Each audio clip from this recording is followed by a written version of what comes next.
Good evening, everyone. I'll call this Committee of Adjustment hearing to order. Just before we get started, I'll ask for a mover and a seconder to adopt the agenda for this evening. Dave and Angie, all those in favor? Be carried.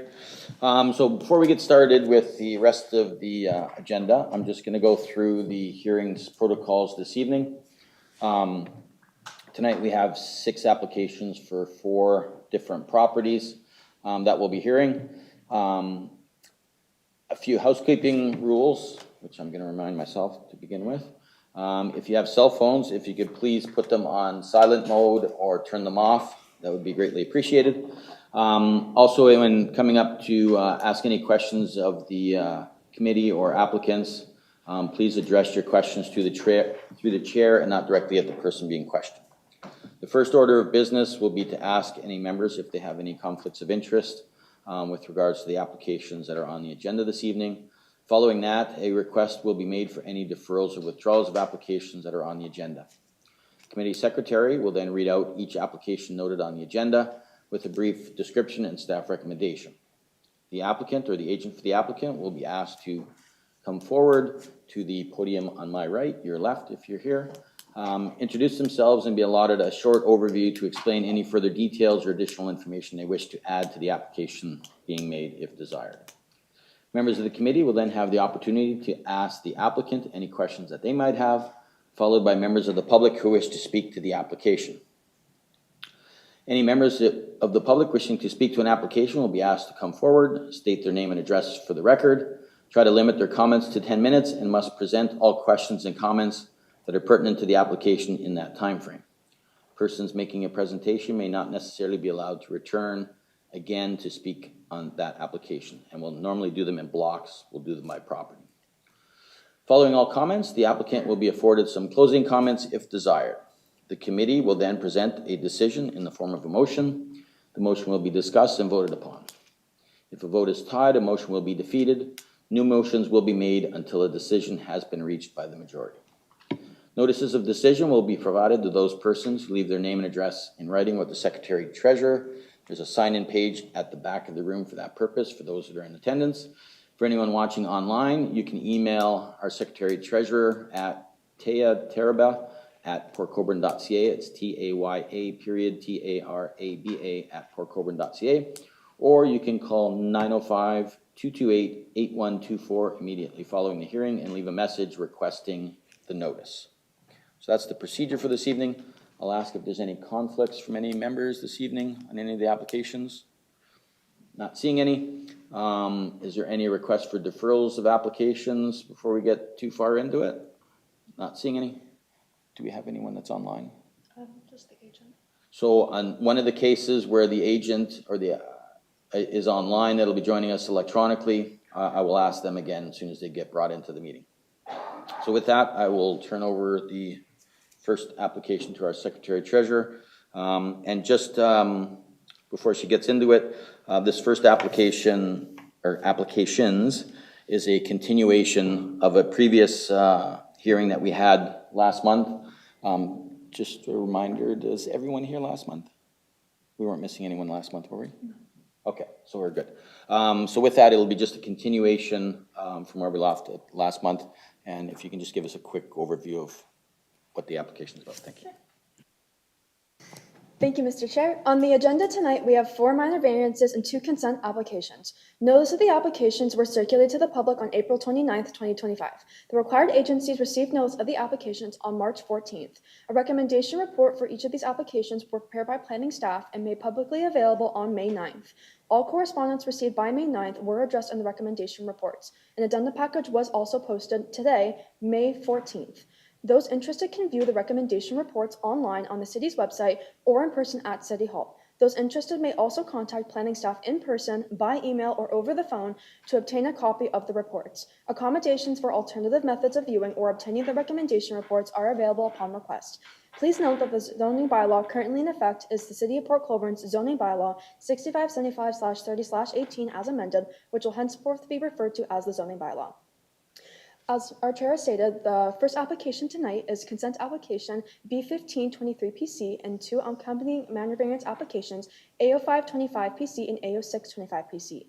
The subject lands are municipally known as 95 Victoria Street in the 4th density residential R4 zone.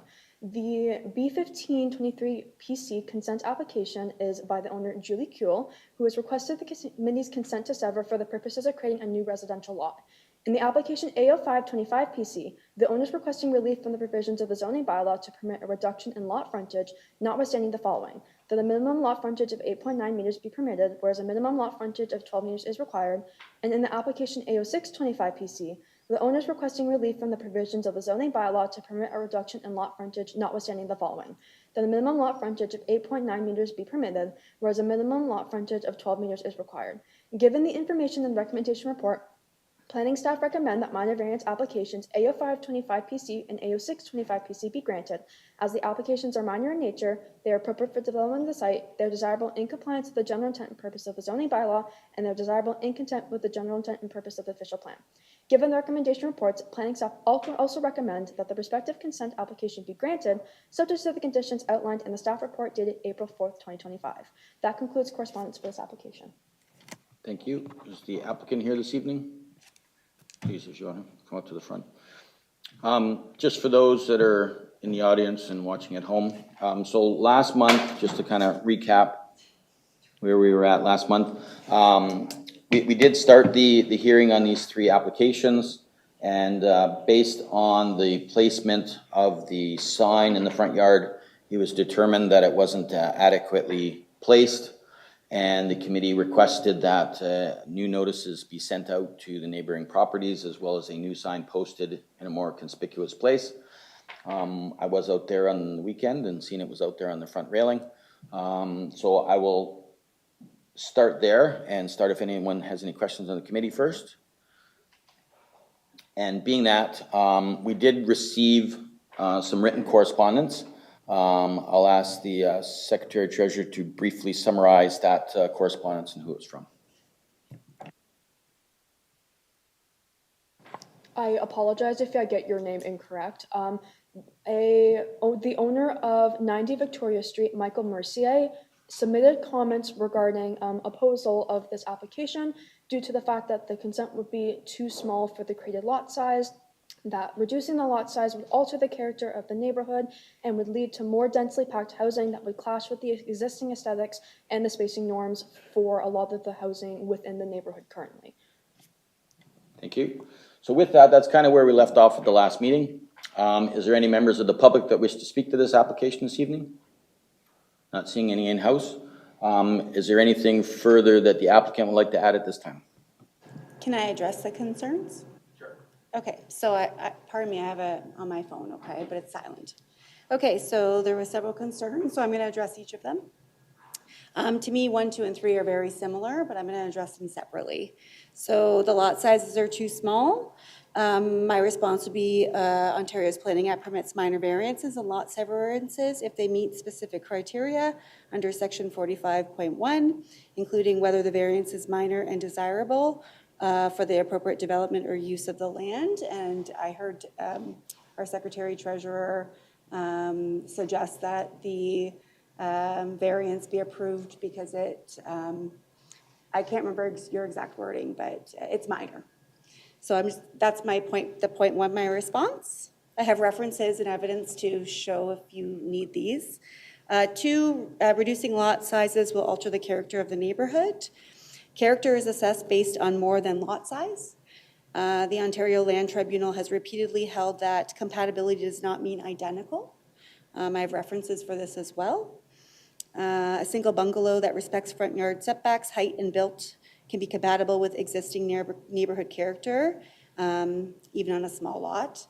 I also want to just direct your attention to the location map, which clearly shows that there are several properties in my neighborhood that would be smaller than the lot that I'm asking for.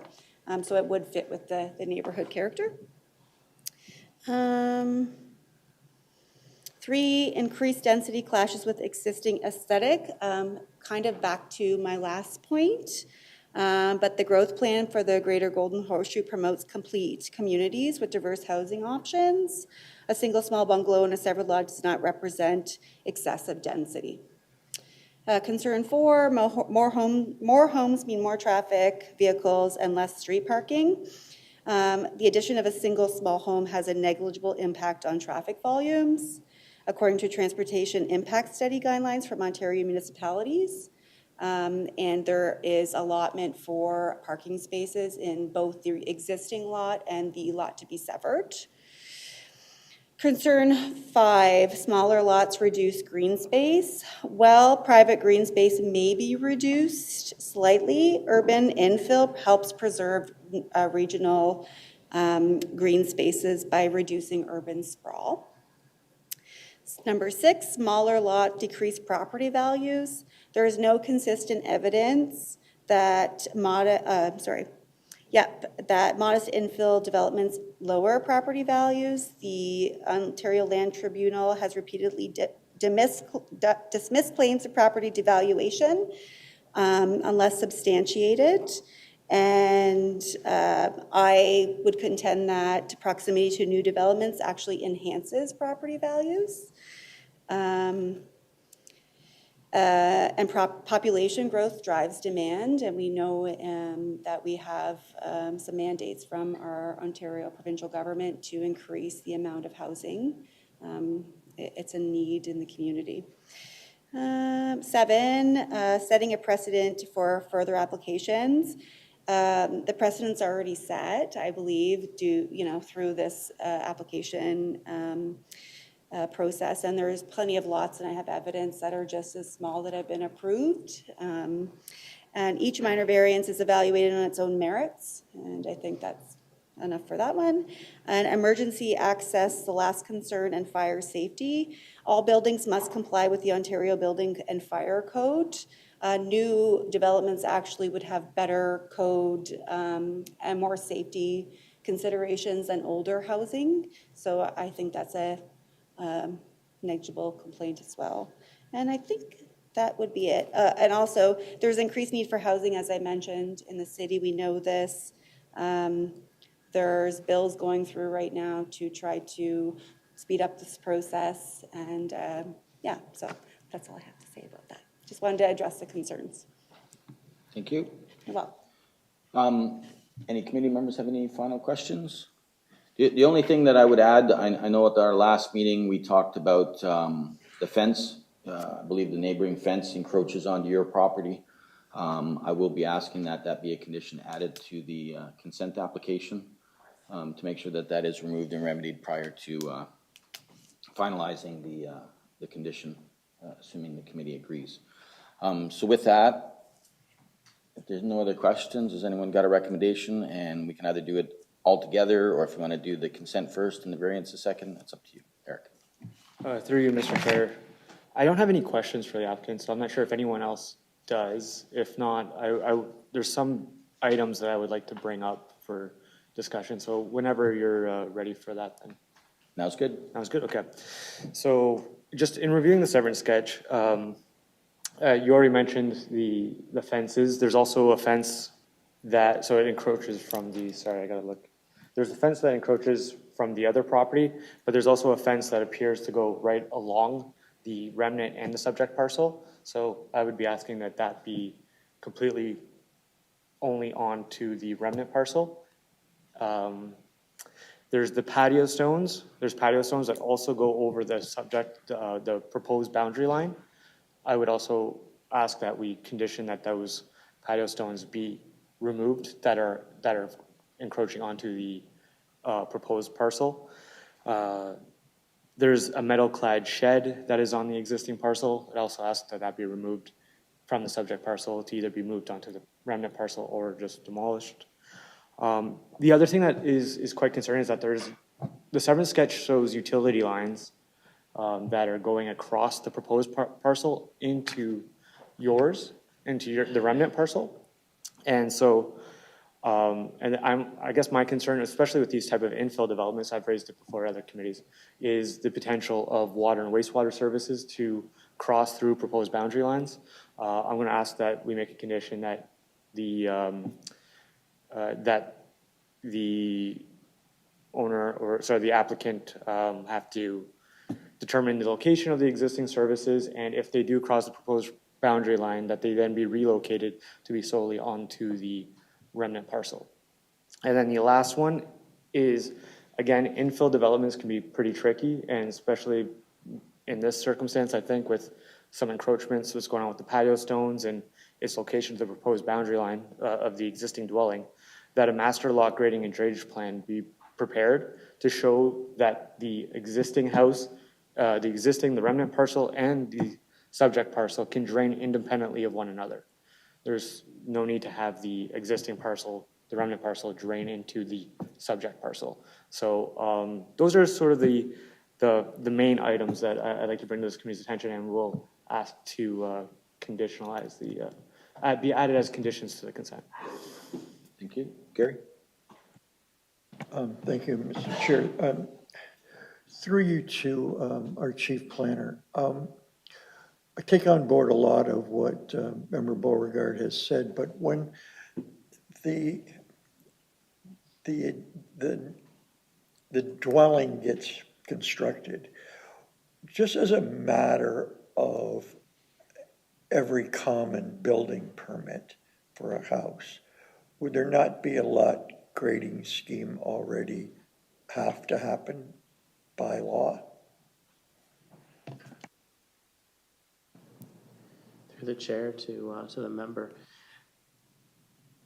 I would want to say yes, there would have been. However, the age of this plan, I can't confirm that that was done. Like we're talking about a lot that was created in a building that was built prior to when the city has any records. So likely that was done at the time. However, we've got no ability to understand what that was or what the flow direction was or how that would work. I just thought that on a new dwelling, no matter the age of the lot or any of that, a lot grading scheme has to be attached. I just didn't want to duplicate a condition that is a matter of law in a building permit anyway. So yeah, I don't know if the member. Through the member or through the chair to the member. Now, on a new dwelling, yes, that would be the case, but that's only going to pertain to if we're talking about a permit that's on a new lot that's being created. So it's not going to address flows that may come from the existing dwelling across to another existing dwelling. But isn't that always the case in any? Yeah, yes. Because this is originally one owner, is that the rationale behind that? I don't know. Through you, Mr. Chair, just to go on that, it's really because of my concern comes from the patio stones and all those sort of landscape features that are in what would typically be the location of a swale to help that property drain appropriately. So, and just the way that that house would have been designed, or that lot, if there was ever a drainage plan, it would have been at the side of the lot lines. And in this case, we're changing the lot line to go right through the middle of practically the middle of the lot. So no swale would necessarily be there, and there's potential that it could drain, may not drain properly. And this would be the time for the mechanism to address it, because as the planner, our chief planner stated, the building permit, it'll only apply to the subject parcel, not the remnant parcel. So when they do they'll have to do a grading plan that'll be site specific to, or very specific to what they are proposing to build. And it's at that time that will be addressed, not at, so there'll be no chance of it being addressed of the remnant parcel draining onto the subject parcel. It'll only be the subject parcel draining onto the remnant parcel and the abutting parcel to the other side. I'm good with that, and if it's not that way, I'm sure building will pick up on it. And yeah, very good. Thank you. To the applicant. I know it's been a month. I'm just going to remind folks that I will retain the the property. So the property would be, and I would be giving it to my daughter, and I would own the other property. So I'll make sure, of course, that everything would be, working properly. And also, I think engineering and the developing process would also ensure that that would be the case. Thank you. Dave? Thank you, Chair. Through you to the applicant and to Member Beauregard, you're asking to move the stones and this and that, yet if the applicant owns both properties, they can move everything to satisfy what you're asking and then put them all back. They own both the properties. Are we gonna go back and check to see that they weren't replaced? I mean, to ask somebody to move them when they own both the properties. You know, is it a catch-22 where do we go back subsequent to construction to make sure that nothing was put back in place? Maybe they like it where they are. And I don't know if anybody has that answer. If I might, I think I might have a good answer. So if a lot grading plan is established, just like you would for a brand new build, it would need to comply with that. Just like when you buy a new house, there's a lot grading plan that comes with it. If you go and alter that and you now flood out your neighbor, the neighbor has recourse to come back and say, hey, they modified their lot. There's supposed to be a plan. It's not supposed to drain on my property. And bylaw can go after them to correct that situation. And that's why I think Eric's asking for it to be on part 2, which is the the retained portion, because typically you wouldn't have it on there. This would be the only opportunity to put it there. The new lot, part 1, will get it with the building permit, but the retained portion would not be subject to that unless we made it a condition now. Okay. Through you, Mr. Chair. What I was talking about was the request to move the patio stones and the shed and everything else when the applicant owns both the properties. So we could say, move all that stuff onto one of the properties or onto the retained portion, and then they could go back and move them all back again. Do you know what I mean? I do. And in that case, I guess the principle is that when you sever a lot, the lot should be clean. Because you say, yes, they own both lots, but they could sever it and then tomorrow they sell a lot and now you got stuff that's encroaching on the other lot. Right. So my question is, if they retain both the lots, it's kind of a moot point to have them move the stuff and they can move it back. Now, is that policed? Because you're going to make it a condition of the consent. That's my ask. Through you to Member Elliott, you're completely right. I guess the best mechanism to sort of prevent that from happening would be to enter into a development agreement, require that as a condition, that the applicant would essentially have to comply with whatever the grading plan is, and maybe that they have clauses in that development agreement, which then be registered on title, and then that would be the mechanism used to prevent that from happening, and that would give the municipality recourse against them if they were not to comply with anything, if they were not to comply with what we're asking for. So it'd be a clause in there that they comply with the site servicing grading plan, so that and if that grading plan has that there's a swale in there, then they can't put landscape features in that location. So that is a potential mechanism that would be enforceable. I see the applicant wants to ask a question or comment.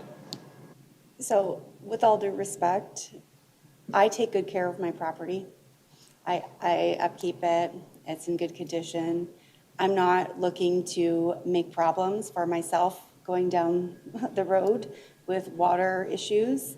I will do my due diligence as anybody does when they try to develop a lot. The shed has been moved for months, so that's no longer a concern. Just wanted to say that. Thank you. Gary, do you have a question? Well, if the condition of the consent is to have a lot grading plan, and setting aside that everything remains where it is, the slabs, so the grading plan has to happen as a condition of the consent. So they're going to shoot the grades on the existing parcel, and that will tell if something has to be moved or not, so the water can stay there. The shots may not be done on the new lot until the house is built to take that design into incorporation, and it'll be shot then. And he can't get that building permit unless it gets graded right. So if there are sheds, cobblestones, all that, they'd have to be removed. I guess the process defaults to making both those things happen. They're going to shoot her property well before the other house is built. They could shoot that right now. If that's interfering and it would go over, then you're going to have to move all that stuff to get it regraded. So I think the default system that's put in place will take care of that.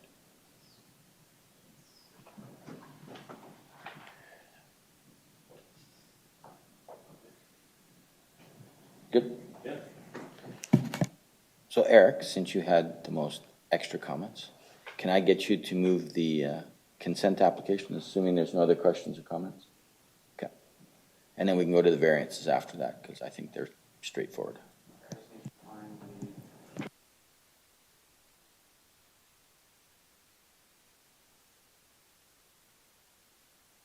Gary? So is the member going to be leaving in the early? Or I know, but I was just preempting what you were going to say to know whether I should object or not. I just don't want to cause undue movement, but the cost is going to remain the same because they're still going to have to shoot both. And still both will have to be in compliance. You can put in there, must, shoot the remnant property first, and the other one will happen in construction. But I don't see how the current system doesn't get you to where you want to be. Eric? Through you, Mr. Chair, just if the applicant's going to have to do a topographic survey at some point anyways. So yeah, if they're going to do the topographic survey, it would make sense to do it over the whole property at the same time. They're not going to do it one time and then have the crew come back and do it again. It's more expensive that way. The grading plan is more than just where the elevations are of the grades. If they find there's anything, then they'll have to come up with some kind of solution as to how to make the flows work properly. And so just having the grades isn't necessarily enough. I would highly recommend that we would do a development agreement, which would require that as part of the condition that they would have the lot grading and drainage plan, and that they would essentially have to implement that grading plan in accordance, that they would have to implement that grading plan, and the development agreement would be the way to, or the mechanism to enforce it. But I understand that committee members aren't necessarily in agreement with that, and that's fine. I can bring it in, you can strike it out, or it's up to you, but I just think that's the mechanism to make sure that the one lot does not drain into the other, the remnant into the subject parcel. And I understand the applicant's comments. I understand that you, at this time, own what will be both parcels. The issue is we, as a committee, have to look at the future and not just who lives there now, but how those lots will function in the future. So for anyone who lives there, because once a consent, essentially always a consent until later on we kind of got an application where that changes. But yeah, so I'm just kind of looking at the future, and I mean, you may not want to implement the design because it could be costly, and so you choose not to because of cost. Like there's other factors that come into it, and I understand that you are looking out for in the best interest of yourself of this situation and whatnot. So I get that, but I think we have to look at in totality and in perpetuity. So.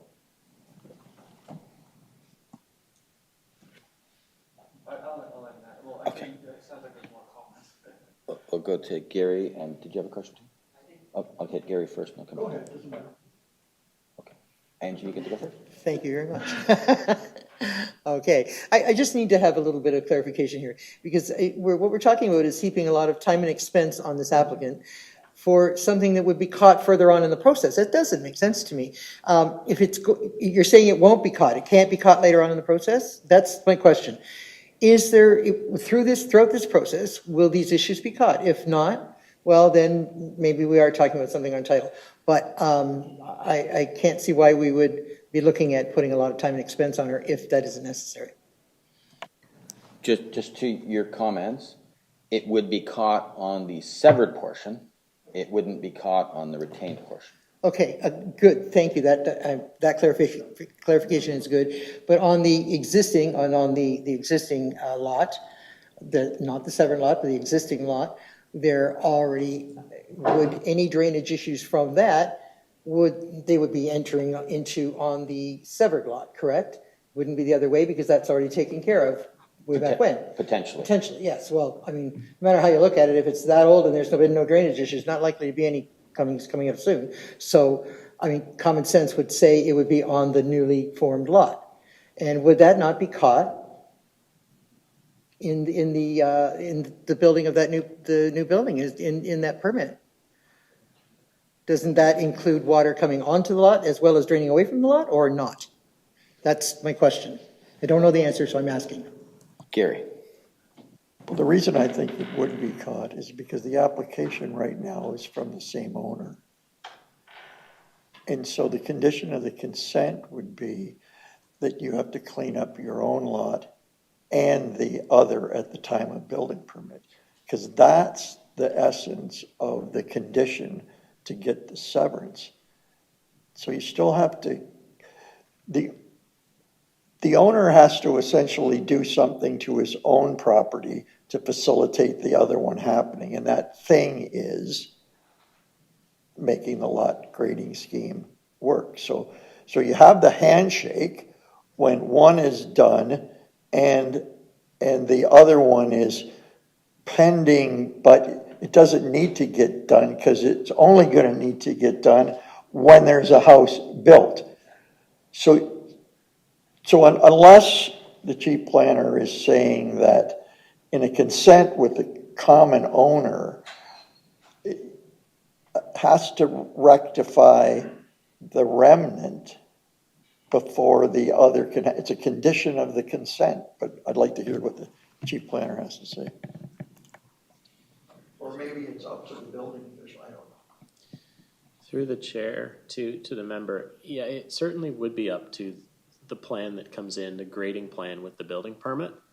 And that's going to deal with water that's shed from the lot. It's not going to necessarily speak to water that flows onto the lot.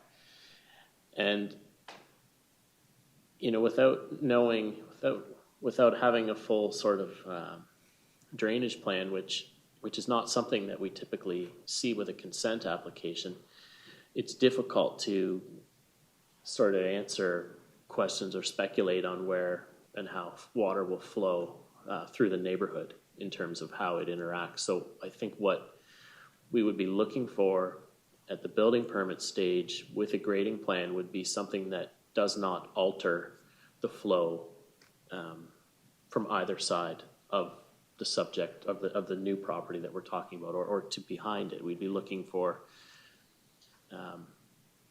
grading consistent with the neighborhood to not alter that, because it becomes situations of starting to put easements in place for drainage, which is well beyond what we typically contemplate with a consent application.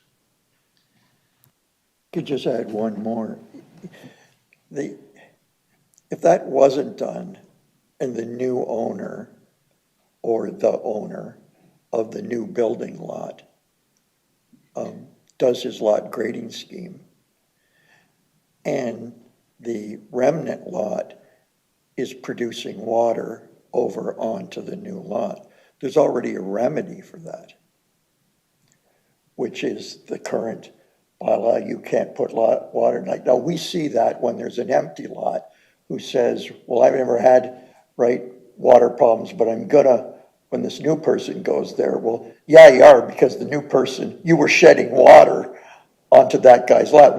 There's already a remedy for that to happen. I'm just trying to save the applicant money, legal fees, development agreement on title, when either there's existing rules that will cause the owner of the new lot, if it's a different person, I agree with the member that we have to look beyond you owning the property, but that happens in town now. When somebody adds fill to their lot and it spills over, there's a remedy for that. And that doesn't cost nothing but a bylaw infraction and people we already have on staff to do it. I just think that there's a remnant after the fact. There's a remedy after the fact, and there's a built-in remedy right now, but that's all I have to say. Probably beat this one to death. Well, let me try beating a little more. To your point, I don't disagree with you. However, there's also two variances that go with here to say we're making the lot even smaller. Now, if they were standard size lots, maybe that's a moot point because this would happen in any other lot in the city. However, these ones are a little bit narrower, and I don't know if one considers almost 3 meters narrower significant or not, but that's still a pretty significant, like 9 feet, 10 feet. That might have been the distance that you needed to remedy such a situation if it had been a standard size lot. But now that you've severed them and you can't remedy that now because of that, that should be taken into consideration. That's all I'm saying. I'm not saying that it's a showstopper, but. I would just say that no matter how big or small the lot is, all those rules still apply. The new lot's gotta meet the standard, and if the old lot's shedding water over there, it's gotta get rid of it. So I don't see how the size of the lot or the variance affects it at all. Like the same precautions are there no matter the size of the lot. Eric. Through you, Mr. Chair, I guess the only comment I would make on Member Bruno's points are that, yeah, there may be a legal mechanism through the bylaws, but this is a way to prevent it from happening in the first place, as opposed to it being retroactive and trying to go after them and then giving them the owners a notice of an infraction or an order to comply of some sort. So essentially, this condition would make sure that it happens ahead of time, as opposed to it being more of an enforcement mechanism. So that's and I understand about saving money, but this is development. Development costs money, so and it should be done right. That's my point. Any other questions? I will go to Gary. Could we just separate the two when we go to vote? Yes, I did ask for. Well, that's the only way you can deal with this. I did ask for the consent Yeah. to be done separately because there's extra points. And just before I go to Eric, did the owner have anything further to add? I just want to remind everybody that I recognize that this is an expensive process. I've been going through it for 2 years. I recognize that, and I'm not looking to make problems. I'm looking to create solutions. Thank you. So with that, Eric, you want to move the consent? Yes. Through you, Mr. Chair, application B15-23-PC, Lot 8 on Plan 229, new Plan 848 in the city of Port Colborne, located in the 4th Density Residential R4 zone. B15-23-PC be granted, subject to the conditions outlined in the staff report dated April 4th, 2025, and in accordance with the following conditions.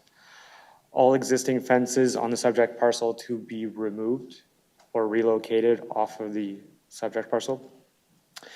That the existing patio stones that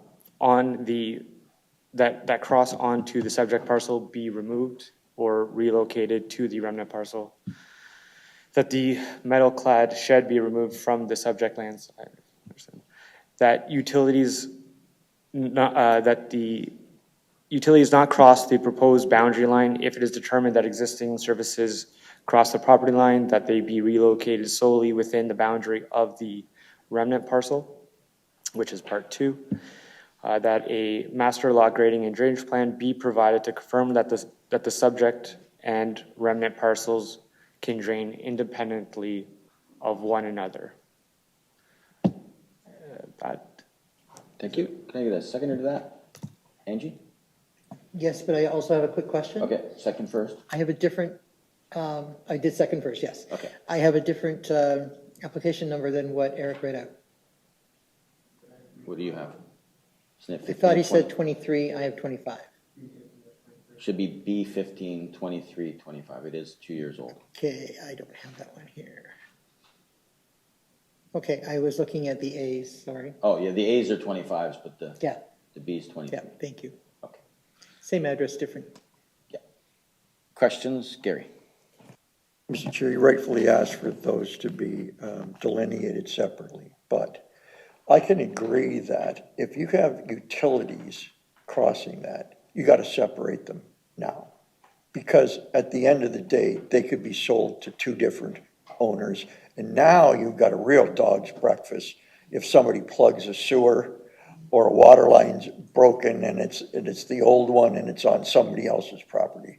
I would also agree that the lot grading plan still gets established because it's going to need to be there. But back to your point, is fencing, patio, stones, and the shed. I'm with Member Elliott. I mean, to move them off and potentially move them back on when you're going to do the plan will tell you whether you got to move them off or on because you're going to build a house there. And if it's the swale is common, the swale is interrupting now.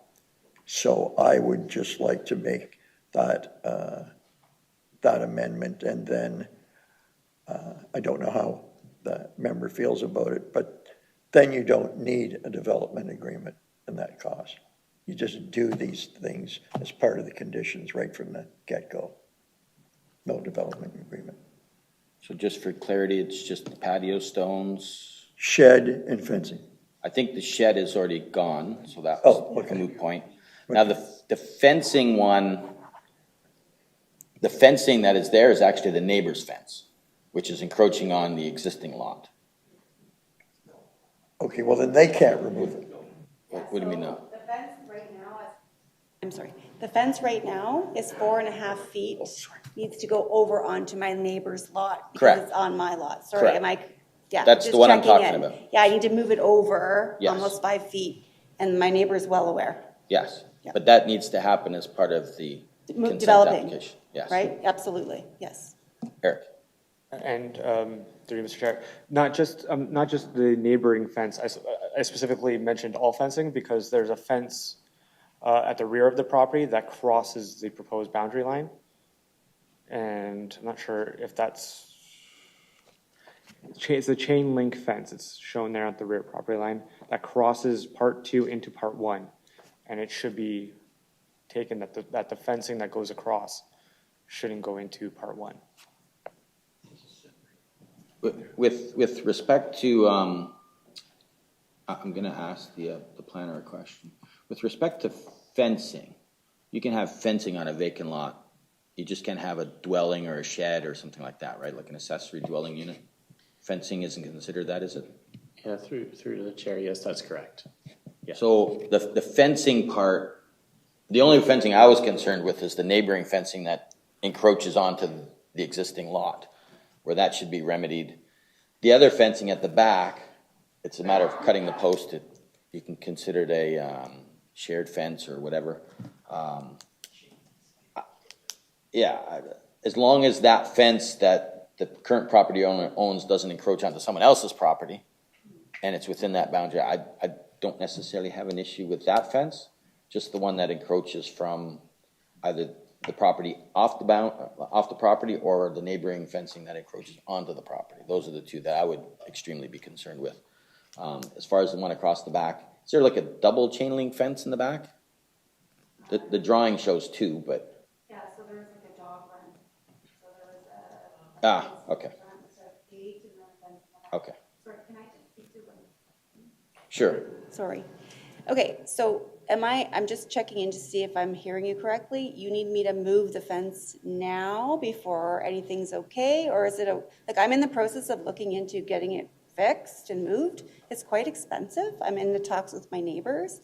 I don't want to be pushed into doing something sooner than later. Like if I'm not developing the land, is it okay to can I just move it like as I make plans to move it? Or do I have to do that as a condition for this? The fencing that is encroaching, that is the neighbors, has to be remedied before you can get your lot severed. It would be a condition of this. We can get to the argument about the stones and everything else afterwards. And the fence that's on your property that bounds both, that sounds like a fairly chain link fence. You can cut it with a saw and it's pretty quick. It's on either side. But the one that the neighbor's encroaching onto your property, that needs to be remedied before you can sever this lot. Even though both lots are still in my name? Yes, because if we do not get that condition remedied now, then, I don't know, you win the lottery next week and you want to sell both parcels, and then you have this condition here that's now stuck with the next owner to deal with. Sure. That's the rationale on that one. Okay. Eric? Yeah, through Mr. Chair, would you like me to reword that, or how would you like that to be rectified? With regards to if you're going to make a friendly amendment, are you okay with moving the patio stones and stuff as long as it doesn't impede the grading plan? Okay. So if that, as the seconder, you're okay with it? So basically everything the same other than the patio stones, but the fencing, the encroaching fencing, I don't know if we want to reword it to the encroaching fencing.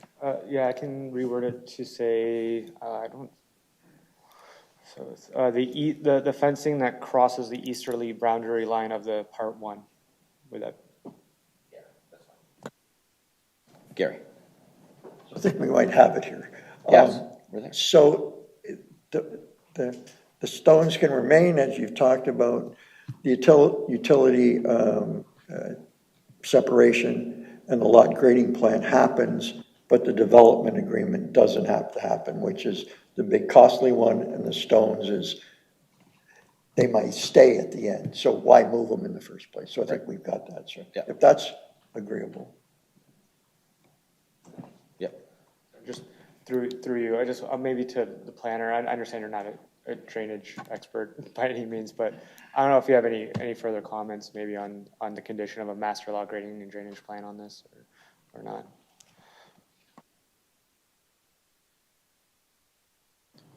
Through the chair to the member, I'm no other than, that we try and deal with this at the time of building, time of the building permit. I think the complexities of it, based on not being a drainage expert, are that properties to the north of this, not owned by the applicant, are likely draining to the south. And the thought of trying to capture all of that in a master drainage plan is likely too complex for an application of this nature. I mean, I'll have to think about that. I'll have to think about this going forward. Eric? Through Mr. Chair, like I'm familiar with some of these in other municipalities, but I understand. I think I at least made my point clear, and I'd really hope that our drainage team would consider that when they provide comments. To see that on an infill development that they provide no comments is somewhat discerning, or concerning, sorry. And so I'm willing to remove the drainage condition because ultimately, unless it's with a development agreement, it does nothing, to be honest. So I'm willing to remove it. You're gonna strike the lot grading plan as well? Yeah, you can get rid of it, yeah. And you agree with that? All right.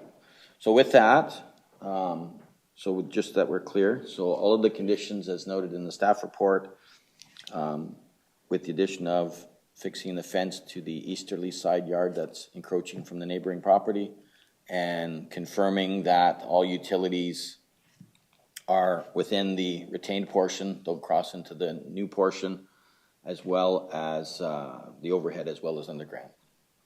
Does that summarize everything? Okay. Not against this, but. Okay. Gary. The member said, you know, those kind of comments should be in like the next time. I don't know if I mean, obviously you're aware that some utilities are crossing, but sometimes that doesn't come out. That almost seems like it should be a standard condition that if there are any utilities, they must be separated going forward. Anyways, I just wanted to add that while we were on it.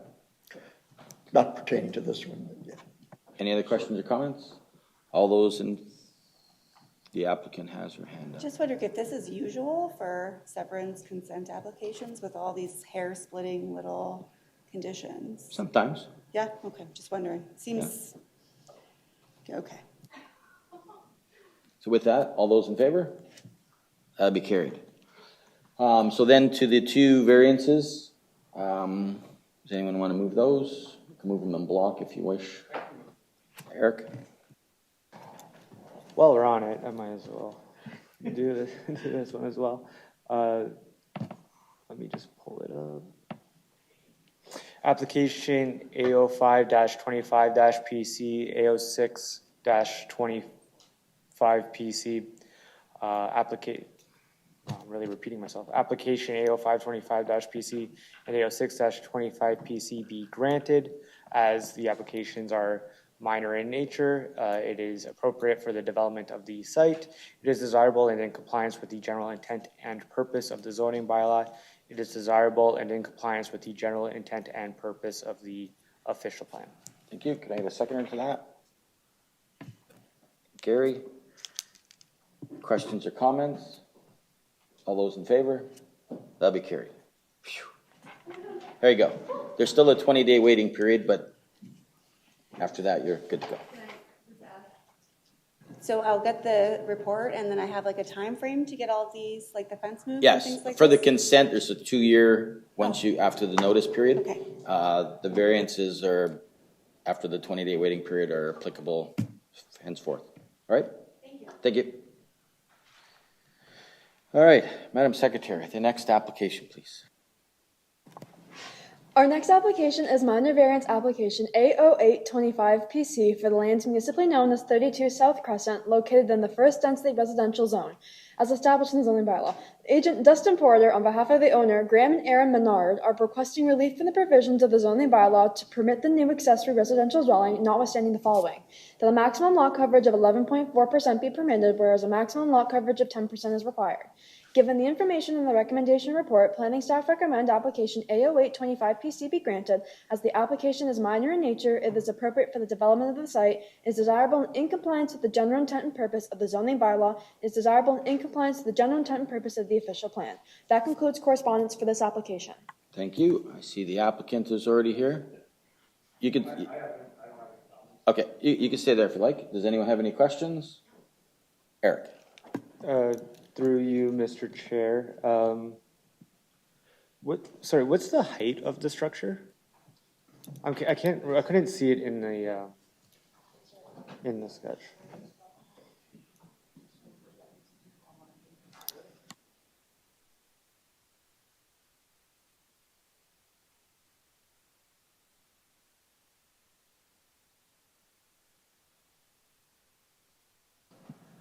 If I may, it's just shy of 20 feet. I'm sorry, I'm a little bit younger. Meters? It's just, it literally, because I looked at that. It is literally under the 6 meter allowance. I guess through that, I just wanted to confirm because I just saw the sketch said 2-story proposed, so it kind of got me a little bit concerned. So that's all. Thanks. Thank you. Anyone else got any questions? Is there any members of the public that wish to speak to this application this evening? Not seeing any. We don't have anyone online. All right. So with that, since there's no comments, Gary. I'd be prepared to move that, Very good. Mr. Chair. With respect to application A08-25PC, application A08-25PC be granted. The applications are minor in nature. They are appropriate for the development of the site. They're desirable in compliance with the general intent and purpose of the zoning bylaw. They're desirable and in compliance with the general intent and purpose of the official plan. Thank you. Can I get a seconder to that? Eric? Questions or comments? All those in favor? That'll be carried. Thank you. And Madam Secretary, the next application, please.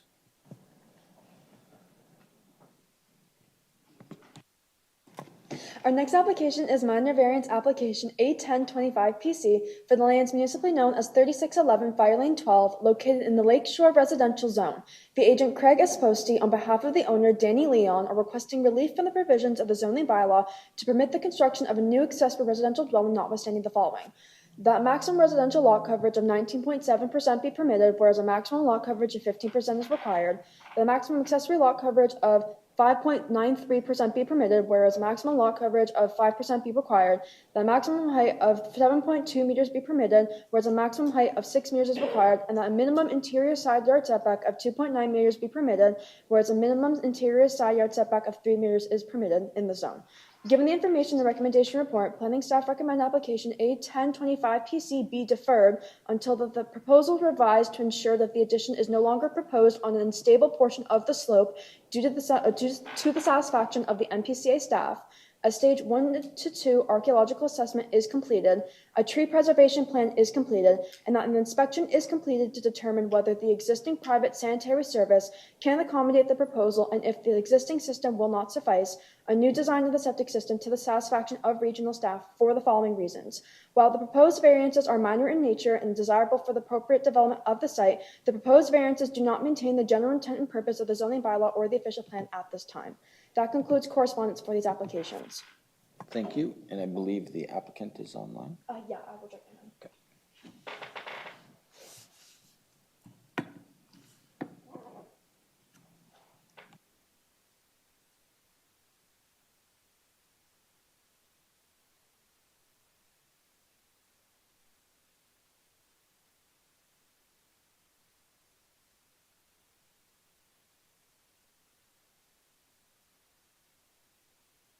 Good evening. Can you hear me? Yeah, we can hear you. Perfect. Thank you. Good evening, Mr. Chair, members of the committee. Just before you get started, since you are coming in electronically, you don't wish to withdraw your application this evening? Well, I wasn't sure what the process was. Had conversations with staff, and I understood that in the report, and as Secretary Treasurer just outlined, that there's recommendations that it be deferred. So is that, if that's the process, is that we would request deferral, then yes, that's what we would do. Or if it was through the recommendation through staff that the committee members were looking to entertain a deferral. So whatever the process for that is, we would not object to a deferral, and if the request has to come through us, then we would also request a deferral. So all right. So with that being said, if the applicant asks for the deferral now, does he have to pay the deferral fee? All right. So, is the applicant willing to pay the deferral fee, or do you want to proceed this evening? I guess the question is up to you. Yeah, the preference was to not pay the deferral fee, and I am happy to entertain questions about the application. I guess my question would be perfect. More. Just hold that thought right there. Committee members. Since the applicant wishes to proceed, do the committee members wish to defer in which case he wouldn't have to pay the deferral fee because it would be our decision based on staff recommendation. Or we could proceed and adjourn. Or we could proceed and make a decision. Those are our options. Angie first. Thank you. Staff recommended deferral, I would say that's what we should do. Okay. Do you want to put that motion on the floor? I do, I move that we defer. A seconder to that? Dave, questions or comment? Oh, there's no comments on deferrals, is there? So with that, since there's no comments, all those in favor of deferral? That'll be carried. So we will defer. I will say that we can maybe go to next month. I don't know if that's all possible, but I would like to set a date for when this will come back. Through to the chair, one of the items we're waiting on with this is clearance from the Ministry of Citizenship and Multiculturalism. That is beyond our control as to when that may come. So I would suggest that we put this to September. Okay, well, the only reason, sorry to interrupt. The only reason I would wish to set a date is that we wouldn't have to send out notice again. However, if it's in an indeterminate amount, we should then go out and put notice out whenever the additional information can be provided, whether it's next month, the month after, September, October, next year, whenever. So if that's the case, then we'll just defer it indefinitely, but new notice will have to get sent out when it comes back. For you, Mr. Chair, I just wanted to point out too, just in discussion with planning staff earlier today, we noticed that in the notice that went out, there was one variance that was requested that was actually not listed in the notice anyway. Perfect. So we can capture that on round 2. Exactly. Okay, very good. Okay, all right. So with that, we'll consider that deferred until a future date. So now, Elizabeth, thank you to the applicant. We're good there. So with that, we have one additional item left on our agenda, which is kind of an oddity that we have. I'd ask the Secretary Treasurer to read out the application, but we technically don't have an application. We have an old decision that the committee made. And I believe the applicant is here this evening. So with that, maybe what I'll do is have you come forward and you can explain your ask. And because quite frankly, we got a letter from, I'm assuming your solicitor, Mr. Wilson, on your behalf. However, without having any other information, we're kind of flying blind here a little bit. So if the committee is good with this, I will turn the floor to you and you can, I guess, proceed with defining what your actual ask is, because I do have a bunch of questions based on the letter that we received.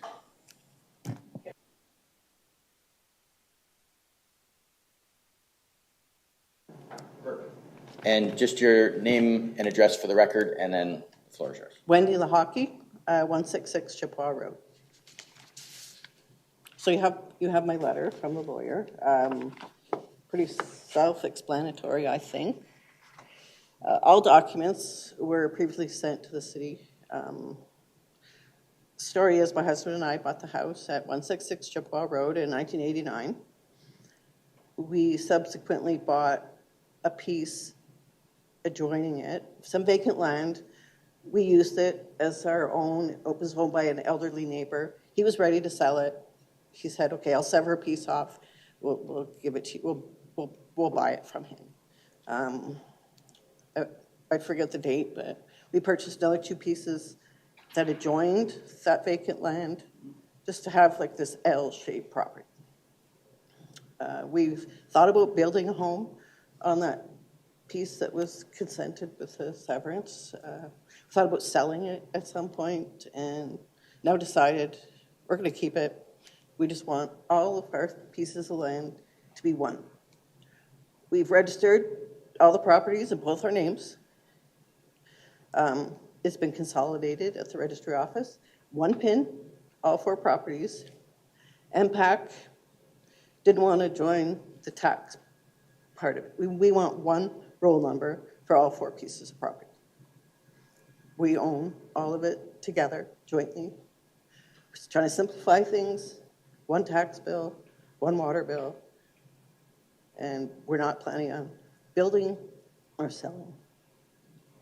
Okay, so that's what I got from the letter, Okay, generally speaking. So I understand that part. The concern that I have with the letter that was provided is asking for a cancellation of a consent that was granted almost 15 years ago. I Yes. can't remember, it was back in, 2015, so 10 years ago. right. The problem is, what the ask is in that letter is basically to reverse that decision. Now, if we do that, that would put that previous lot back whole, in which case would include the portion that you own. So I don't think that's what you want. MPAC advised us in order to MPAC, so when I sent the PIN consolidation to MPAC, they said they cannot join the properties under one tax roll number without cancellation of consent.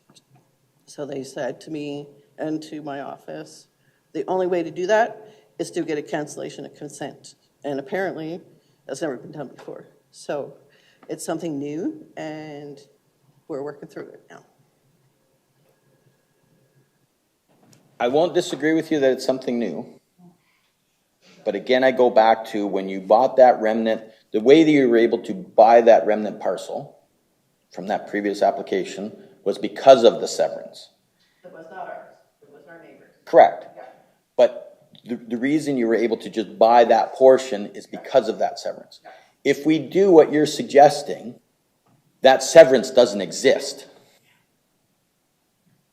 So that's why I'm saying it doesn't make sense to do that. I don't know who at MPAC is advising you to do that. We got nothing to do with MPAC. No. Now, I did broach this question with the chief planner. There might be a way to contact the city to figure out a way to amalgamate all of those together. Perfect. I don't know. That's not our department here as the committee. I will say, though, based on your request, I would wholeheartedly and absolutely deny your request, because that would put you in a bigger jackpot than you're currently in by just trying to amalgamate your taxes, because then that lot that you own would actually not exist. And it would revert back to the neighboring property owner as part of their parcel. So then you get into a bigger legal quagmire in that case. We bought this property Yes. for the sole purpose of a possible investment. That's why we put in 4 different names. We own 4 properties.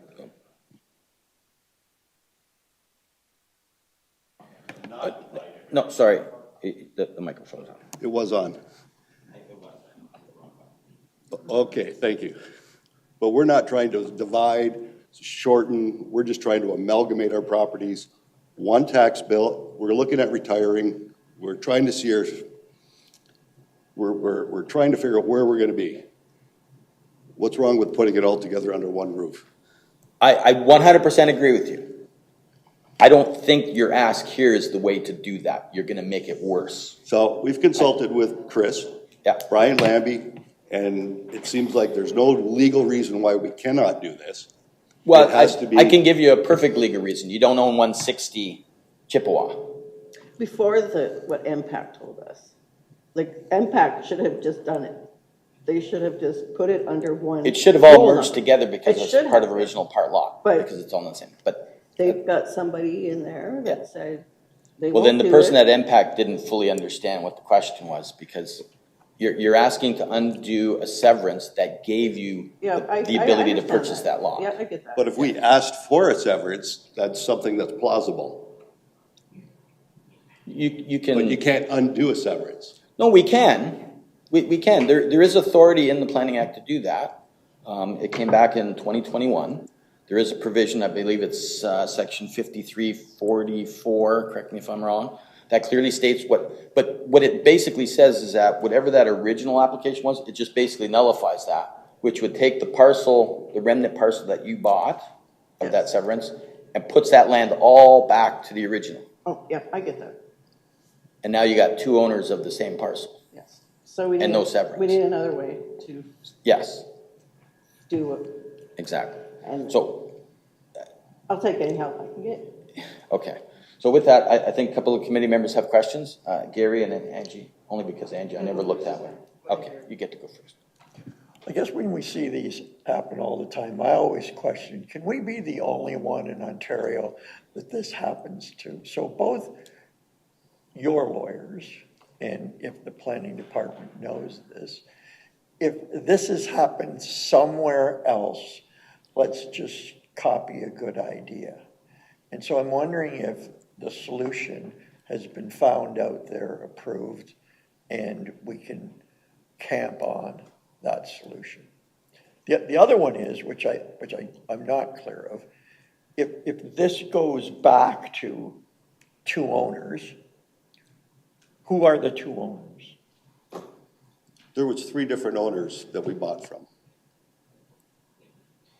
Yes, and although I don't have access to OnLand, which is the registry office version, I could see enough to see that they do recognize all of that merged together as you're asking. It's one pin. One pin. Exactly. So I do see that Okay, so from the that- little that bit that I part's can done. see. It's just getting MPAC to recognize that, to reassess that parcel, to come up with a value, so that way the city can then assess the taxes Yes, appropriately that's and exactly consider that all one lot. As far as I know, that's the situation. And the last part of that is, I mean, this may be a challenge to impact, and impact maybe has a dispute mechanism or some other legal remedy when they run into conflicts like this. Is that, if we can't take this out to give you satisfaction and hopefully a economical way of doing it, an expeditious way of doing it, then isn't there that avenue? And I don't know, I know Mr. Lambie Welby's, I know, retired, or maybe he's still retained his license, but Chris, like, is there a remedy at impact or a remedy in law? But I guess the first one I would like to see is, can we research and see if this has happened elsewhere with a remedy? Through the chair to the member, I want to start this with a conversation with our tax clerk tomorrow. Because I think we can probably roll this all up into one. And if our tax department has to make the request of impact to consolidate the roll numbers, then we can take care of that. If ultimately what we're looking for here is one set of bills when they come due, I think we can probably figure out how to do that downstairs here. That makes sense to me. Sounds simple. Yeah. Usually the problem that comes is that people severed a lot and then they didn't change it and then they merged back together, or they bought 2 lots of one and then they merged together and then you're here to sever them back apart. In this case, you're wanting that to happen and it didn't happen, probably because of the severance. I'm not sure, but Angie, I think you had a question, and Eric, you have one after. Thank you. I was actually, thank you, Eric, because I was going to suggest the same thing. We need to start with our city's tax department. They're going to be able to streamline things for you, and at least lead you down the right direction if they can't fix it themselves. But that's the place to start. Doing this would put you in a bigger pickle. Yeah, well, the only reason I'm doing it is because Impact told me that is the only way that we could. So they're pretty good down there. Eric, do you have a question? Just through you, Mr. Chair. I wish I could see what the original severance sketch was. I guess I can show you mine. I just happened to be on the committee back then. Oh, yeah. I wish I could. No, I agree with what you're saying. So you see those 2 big sections? Those were all one big parcel. Part 1 and part 2. They severed part 1 and retained part 2. These people purchased part 1 under that previous B1115 PC. So there would have been multiple applications with this, would there not? Like multiple severance applications? No, there was just one. The part 1 and 2 was all one lot back then, and they just split it down Okay. that partition there and split it from part 1 to part 2. And 3 and 4 were individually owned and one was landlocked. Through the chair to the member, there are other reference plans noted on that drawing for additional consents, but those likely they predate any records we have for lot creation here. So when those were created, we would have to pull the number in and check the date on it, but it's not anything that we have a record of consent on that we would be able to annul. Okay. I was just thinking, if this tax clerk thing isn't able to be settled for whatever reason, that doesn't end up being the right path, would a boundary adjustment application be sufficient? Would that not be the mechanism then? Through the chair to the member, yeah. If we can't resolve this with the tax department, then we could look at doing this as a boundary adjustment. That's correct. Yeah.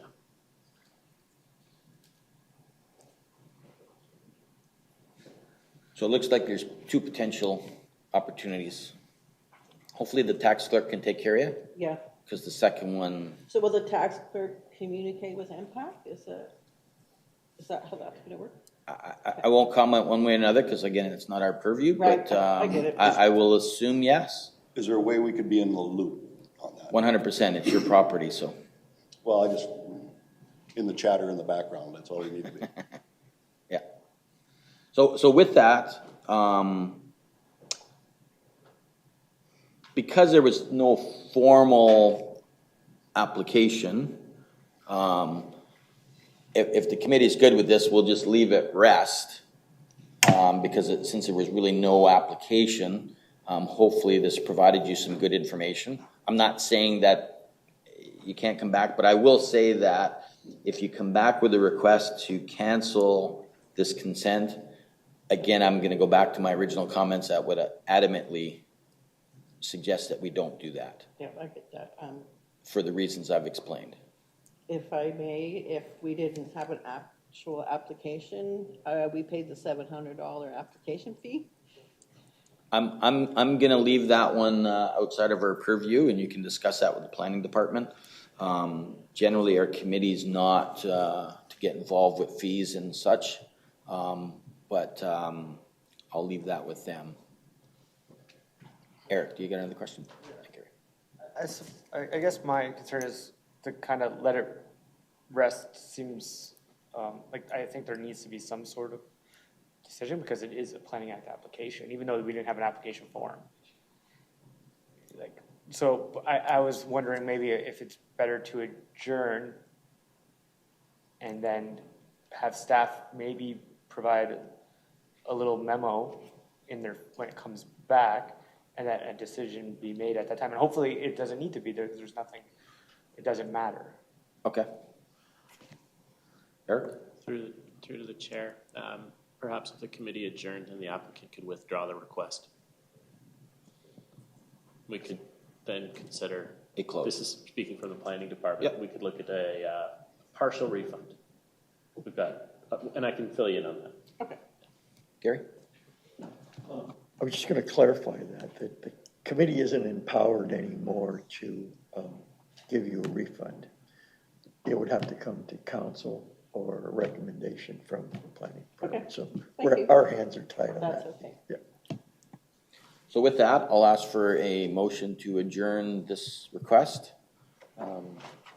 Angie, Eric, all those, any other questions or comments?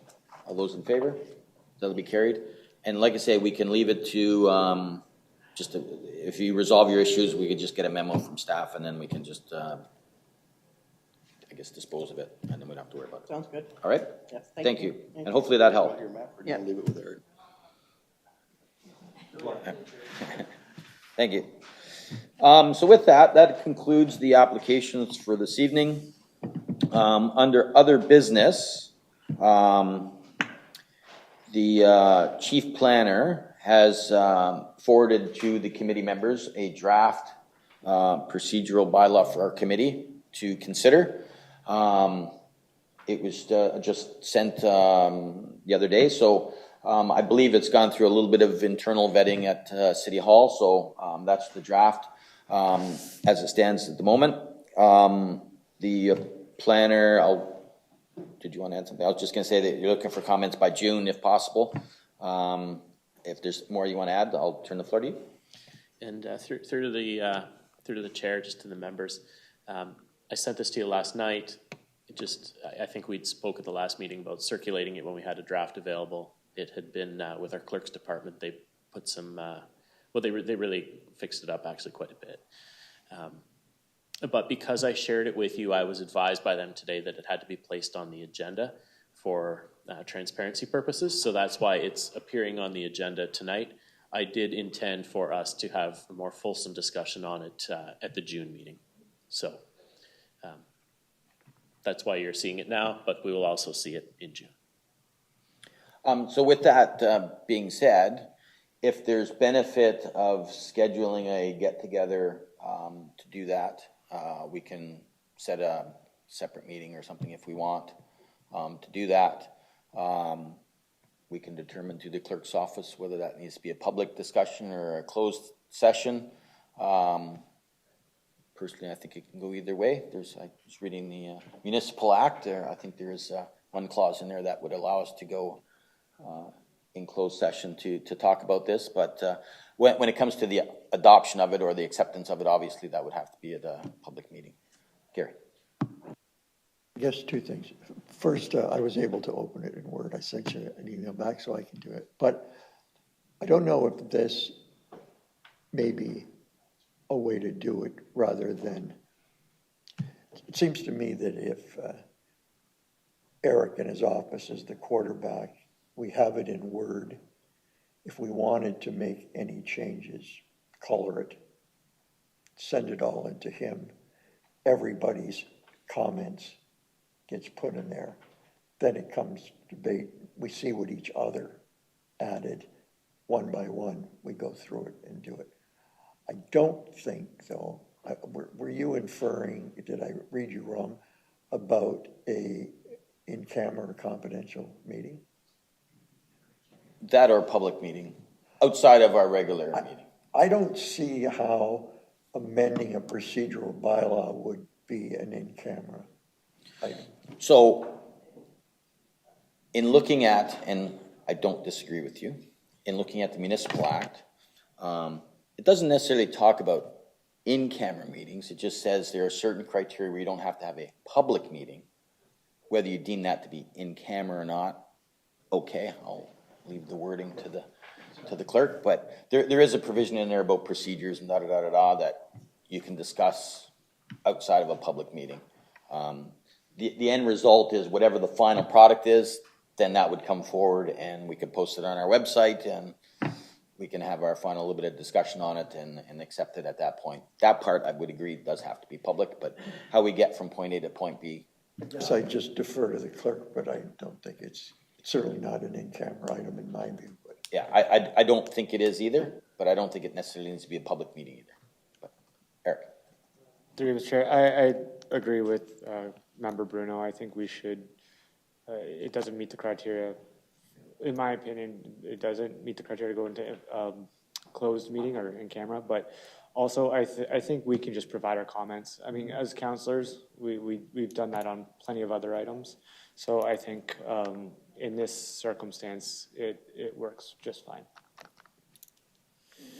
And I think that's a great starting point because I've already started on it last night. I guess the other thing, the only reason I suggested a kind of a more formal get-together, it just, in my opinion, speeds up the process. I'm not saying do that first, but at least then if people have other ideas of things that we should or shouldn't, at least you can give your rationale to why this should be there, this shouldn't be there, or what we should include, shouldn't include. I think you can get to a quicker resolve. Maybe when we get down to like a final draft, we can have a little quick discussion period amongst ourselves to hash out those final little bit of details, and I think it'll just go a little bit quicker than sending comments and then sending more comments and just that back and forth. But anyway, I'll leave it at the discretion. We do have those documents now, so I know if you're used to using Word, you can turn on the track changes and then just start typing away and then look at all the red afterwards. You can do it that way.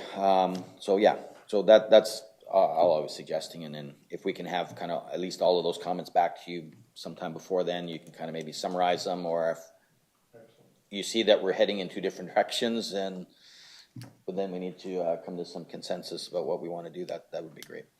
So with that, is there any other business? Eric. Through you, Mr. Chair, I'd just like to thank you, the committee and staff for letting me have the opportunity to go to the OCA conference. Tay and I were both there.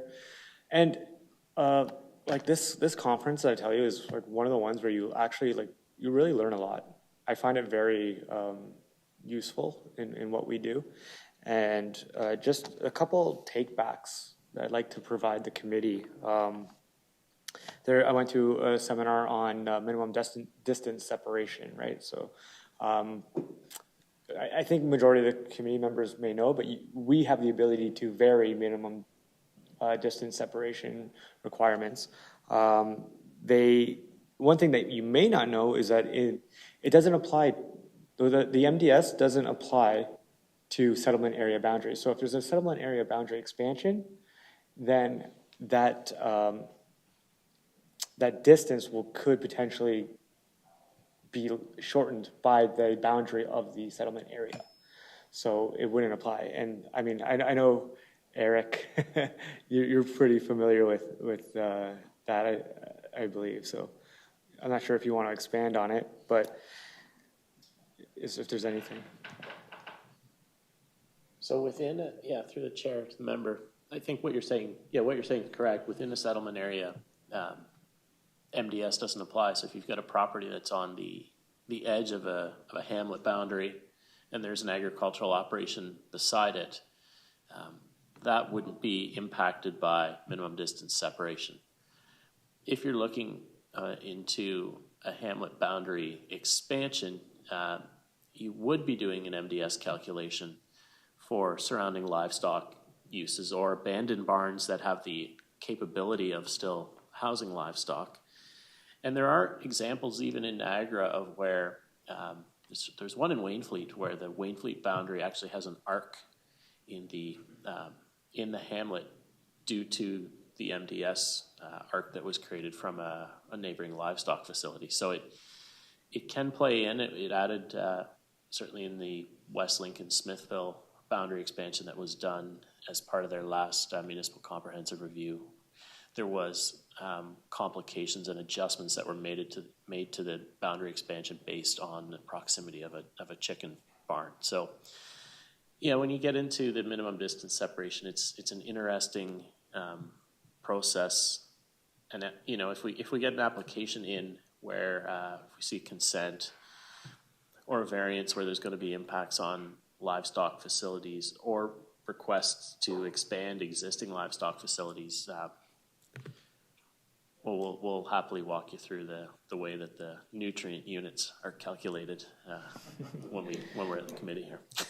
Yeah, so some of the common misunderstandings, I guess, when it comes to MDS and is like when it applies. So MDS is really particular to odor of livestock facilities, and municipalities have tried to apply MDS setbacks to agricultural related uses or on-farm diversified uses without mention of it in their OP or zoning bylaw, which doesn't apply, or applying with MDS setbacks to lands within a settlement boundary, which we just brought up. So, and then there's also a neat circumstance where if there's 4 units, I believe, if it's like residential units in a row or a residential part, then the MDS setback doesn't apply in that circumstance. Am I correct? Yeah.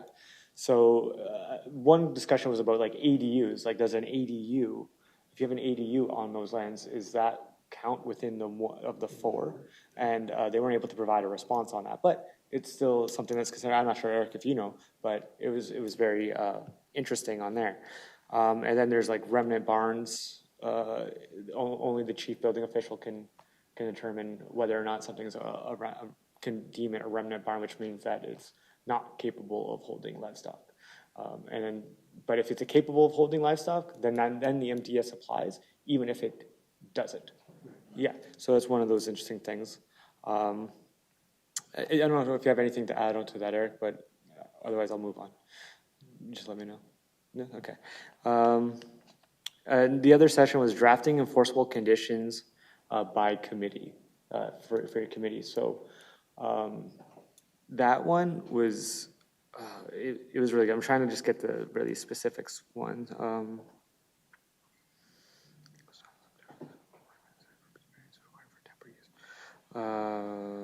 So road widening is not enforceable for a minor variance application unless there is a reasonable connection with the variance being requested.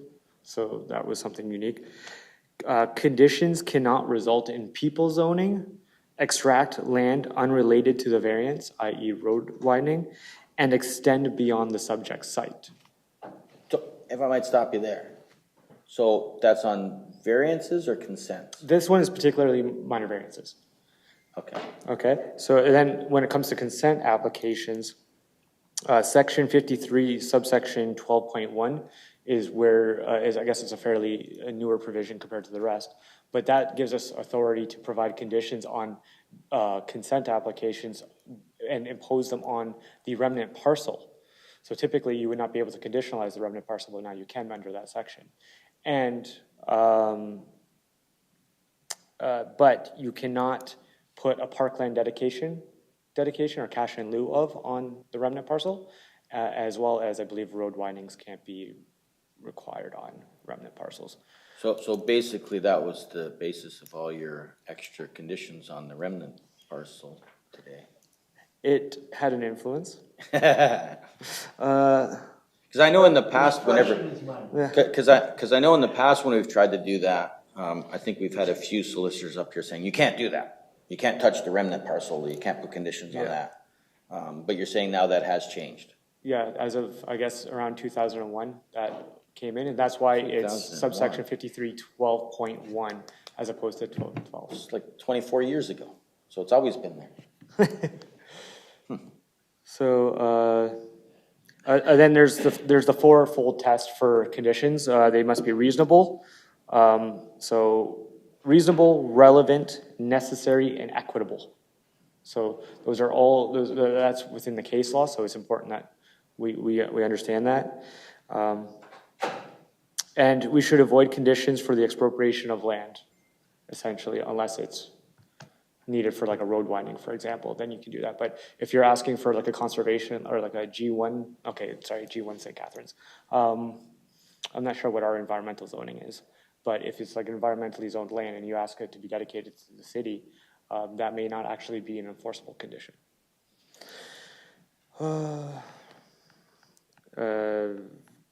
Okay, and not to hold you guys off too much longer, there was one session specifically to section 45.1 applications, so minor variance applications, that related to uses, new uses. So it is an application that can come in as a minor variance that a new use be permitted on a lot. So typically you would think that would be a zoning bylaw amendment, but no, that's not necessarily the case. So it would it could come to us and under section 45.1 and we'd have to apply the 4 tests. So to that one. And it's not under section 45.2, which is the extension of like legal non-conforming building structures or uses. This is 45.1. Yeah. Gary. I'd be interested if someone comes in with that for a pre-con, how do you direct them? Whether it's a zoning or it can come to the committee adjustment under 45.1. Through the chair to the member, I think it's going to depend on the scale of what's being proposed. If we're just talking about a use and we're going to meet all of the other requirements of the zone, then that could be a fairly simple application, But if we're talking about the use is a prison in a residential zone, then it may not be an appropriate use. I will say that the only time I've had an experience with this was through the West Niagara Secondary School that's in right at the Beamsville-Grimsby border. That institutional use was added as a use through a minor variance. So that was not, yeah, it met all the other requirements of the zone that was there. But the use for an institutional wasn't permitted, so it was added through a variance at the time by the town of Lincoln. So essentially the main factors to consider when that comes in is compatibility, similarity of uses already permitted, intention of the zoning bylaw and official plan, whether the proposed new use is temporary or permanent, and conditions of the proposed new use, if any. So they're just, there was a lot that that went on. There's tons of information, and of all the conferences that, council can go to, as a committee of adjustment member, this one is, I find OCA to be really good and would recommend people go. And so, oh, and you learn some really fascinating things about how other committees of adjustment work. Like, there was one that was really strange, I'll tell you that. And actually, just one last point. Ottawa, the Committee of Adjustment in Ottawa, they've been legally advised by their solicitor to not conduct site visits prior to an application, to hearing an application. On the essentially the opinion is that what I was informed was that it would bias their decision and it prejudice the application because all the evidence that they should hear should be done in the hearing. Like a court, essentially, like an adjudicator within a court shouldn't be like going in and trying to look at stuff or try to get an advance on the application. It's usually whatever's heard as evidence at that time is what you consider when you make your decision. And so that was something that I found very interesting because it's not like it was some small municipality. Like this is the city of Ottawa, and that's how they're doing it. So I'm not saying that we do that. I'm just saying that was something I learned that really stuck with me. That was really interesting about other municipalities. I'm sure in that group there was a lot of varying of opinions on that one. Yeah. Cool. Dave. That almost sounds like something untoward happened in one application. And they stopped, yeah, because in a metropolitan city like Ottawa, you really want to go and see what the proposal is. So somebody either was an exchange of money or a favor or something untoward, and that'll be the end of that. But in lovely Port Colborne, yeah, chances. I think when seeing something from a satellite is better than actually going and walking on the land, we're in trouble. If that happens, you really, if in-person viewing becomes a no-no, I think it's a slippery slope. Anyone else? Other business? Going once, going twice. Can I get a mover and a second for the April 9th, 2025 minutes? Eric, Angie, all those in favor? That'll be carried. And I will consider us adjourned. Thank you.